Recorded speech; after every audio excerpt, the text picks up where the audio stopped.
Jika kita bisa menulis ulang kehidupan kita, apa cerita yang ingin kita tuliskan dalam pena ajaib ya, yang kita goreskan ke dalam kertas kehidupan kita yang baru?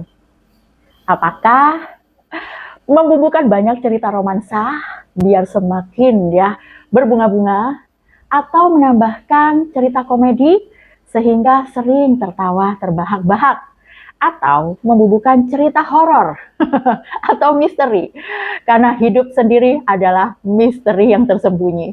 Apapun itu, apakah kita yakin bahwa kita bisa menulis ulang cerita kehidupan kita? Halo, aku Kiki, dan kita berada di ruang inspirasi yang mungkin bisa membantu kamu untuk memberikan perspektif baru tentang hidup agar hidup jauh lebih penuh inspirasi, bebas, penuh kebaikan, cinta, dan kegembiraan. Menulis ulang cerita kehidupan. Sering ya kita berpikir kalau misalkan punya penggosok ya, atau penghapus, kita menghapus momen-momen sedih ataupun yang membuat kita kecewa atau sakit hati atau apapun itu yang menyebabkan kita dipenuhi dengan perasaan-perasaan bersalah atau perasaan kecil hati atau perasaan kalah, perasaan penuh amarah ya, dan kita ingin menghapus kejadian-kejadian tersebut. Namun hal yang sudah berlalu ya tidak akan pernah kembali lagi. Tapi berita baiknya kita bisa menulis ulang cerita kehidupan kita seperti yang kita mau. Aku jadi teringat salah satu buku kesukaanku ya tentang Jack Canfield. Adalah salah satu penulis terkenal ya yang membuat seri bestseller Chicken Soup. Jack Canfield waktu masih muda, saat masih magang ya dalam pekerjaannya, suatu ketika ditanya oleh bosnya yang bernama Mr. Stone ya, Jack, apakah kamu bertanggung jawab 100% terhadap kehidupanmu? Jack ketika ditanya seperti itu pun bingung. Aku rasa iya sih. Mr. Stone bilang, kamu kayaknya ragu-ragu. Gak ada jawaban ragu-ragu, yang ada adalah ya atau tidak. Aku rasa iya. Kamu masih ragu-ragu, Jack. Apakah dalam hidupmu saat ini, kamu masih menyalahkan orang lain, menyalahkan keadaan yang membuat hidupmu sulit?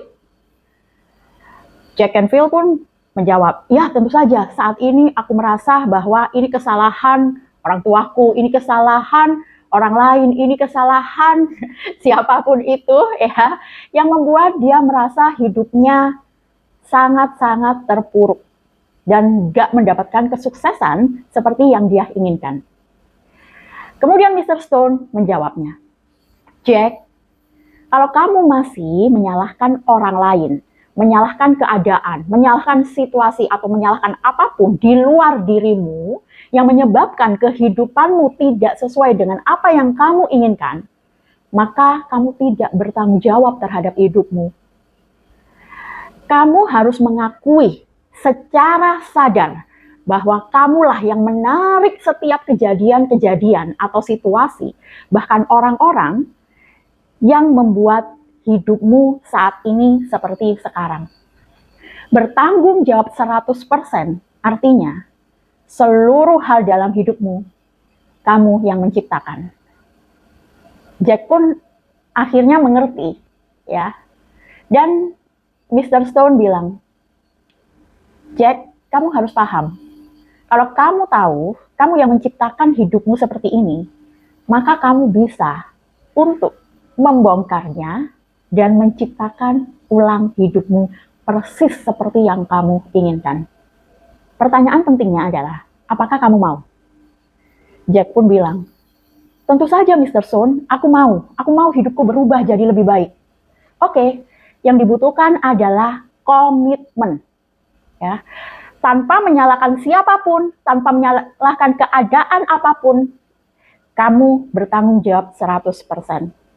Dan Jack Canfield pun mengiyakan, dan akhirnya setelah serangkaian banyak sekali pembelajaran dalam hidupnya, dia menjadi seorang multi jutawan, di Amerika, ya, yang menuliskan buku-buku bestseller yang sangat-sangat menghangatkan jiwa ketika kita membaca buku-buku tersebut.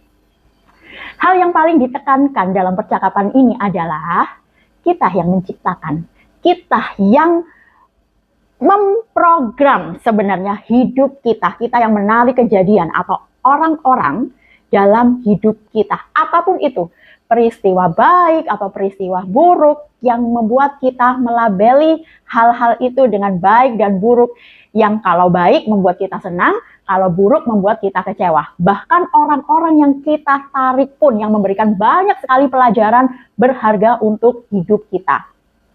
Bertanggung jawab 100%. Artinya benar-benar mengakui secara sadar bahwa aku yang menariknya dan menciptakannya serta bisa membongkarnya dan memprogram ulang. Seperti itulah ya, ketika murid siap, guru akan hadir. Guru ini bisa siapapun ya. Kita tiba-tiba kedatangan orang asing yang memberitahukan ya sesuatu kepada kita tentang pelajaran hidup dan sebagainya sehingga kita terinspirasi. Atau bahkan keluarga dekat kita, atau bahkan orang-orang yang selama ini kita tidak pernah bercengkrama, tapi ternyata memberikan ya sebuah hal yang membuka pencerahan dalam benak kita. Atau bahkan hal-hal tersebut bisa jadi krisis besar dalam hidup kita, tantangan-tantangan hidup, permasalahan yang gak kunjung selesai, yang membuat kita berpikir bahwa aku harus merubah diriku agar bisa berubah kehidupanku. Semua hal dalam hidup kita, kita sendiri yang bertanggung jawab untuk menariknya dan menuliskan ulang. Ini kabar baik yang untuk siapapun yang saat ini berada dalam kondisi yang mungkin tidak baik-baik saja, dan mungkin pertanyaan besarnya adalah apakah ada harapan, apakah ada jalan keluar, apakah aku terkurung atau terperangkap dalam situasi seperti ini dalam waktu yang lama. Perubahan itu bisa terjadi sekejap saja. Ya, aku juga jadi ingat nih salah satu bukunya Bob Proctor juga ya. Beliau menuliskan banyak sekali buku. Beliau bilang dalam satu bukunya tentang prinsip-prinsip kesuksesan, ya, 12 prinsip kesuksesan tentang tanggung jawab. Untuk sebagai latihan, kita bisa untuk mengembangkan kesadaran kita menjadi sangat lebih sensitif lagi. Kita bisa untuk mengucapkan setiap hari ya afirmasi seperti ini. Aku bertanggung jawab penuh terhadap hidupku, terhadap perasaanku, terhadap hasil yang aku dapatkan selama 10 kali dengan penuh perasaan dan dengan lantang. Setiap hari selama 30 hari. Itu membantu untuk meningkatkan kesadaran kita karena ketika kita mendengarkan suara kita sendiri yang mengatakan dengan lantang, akhirnya membangun koneksi dari dalam pikiran-pikiran kita untuk lebih sadar. Dan akhirnya paham aja harus ngapain gitu ya.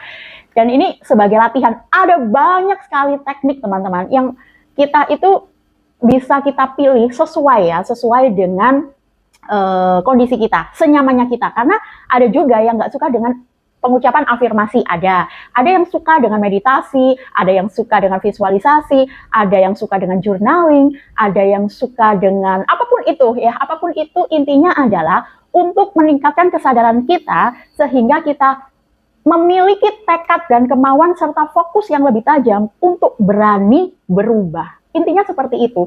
Jadi tinggal kita pilih ya, apapun tekniknya, bagaimanapun niat kita adalah ingin berubah dan paham. Intinya adalah paham bahwa yang terjadi dalam kehidupan kita itu bukan salah siapa-siapa, ya, tapi tanggung jawab sepenuhnya kita untuk kita bisa lebih sadar akan pelajaran-pelajaran hidup yang membuat kita lebih cepat bangkit dan menulis ulang cerita kehidupan kita. Oke? Yang pasti tulis cerita yang indah-indah ya. Tulis cerita yang benar-benar menggugah jiwa, yang membuat kita itu bersemangat, antusias, berenergi setiap hari sampai kita merasakan bahwa setiap detik pun berharga untuk kita nikmati. Oke, sampai jumpa di video berikutnya.